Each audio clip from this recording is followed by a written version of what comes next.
திருப்பாடல்கள் 75ஆம் அதிகாரம். உமக்கு நன்றி செலுத்துகின்றோம் கடவுளே, உமக்கு நன்றி செலுத்துகின்றோம். உமது பெயரை போற்றுகின்றோம். உம் வியத்தகு செயல்களை எடுத்துரைக்கின்றோம். நான் தகுந்த வேளையை தேர்ந்து கொண்டு நீதியோடு தீர்ப்பு வழங்குவேன். உலகமும் அதில் வாழ்வோர் அனைவரும் நிலைகுலைந்து போகலாம், ஆனால் நான் அதன் தூண்களை உறுதியாக நிற்க செய்வேன்.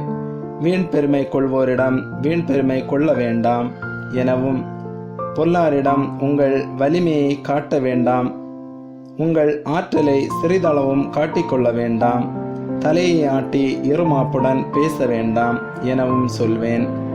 கிழக்கிலிருந்தோ மேற்கிலிருந்தோ பாலைவெளியிலிருந்தோ மலைகளிலிருந்தோ உங்களுக்கு எதுவும் வராது. ஆனால் கடவுளிடமிருந்தே தீர்ப்பு வரும். அவரே ஒருவரை தாழ்த்துகின்றார், இன்னொருவரை உயர்த்துகின்றார்.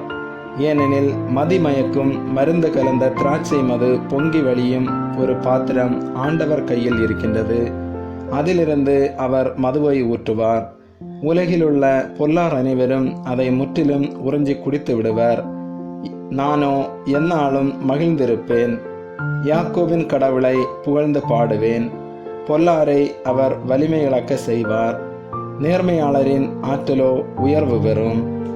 ஆமேன்.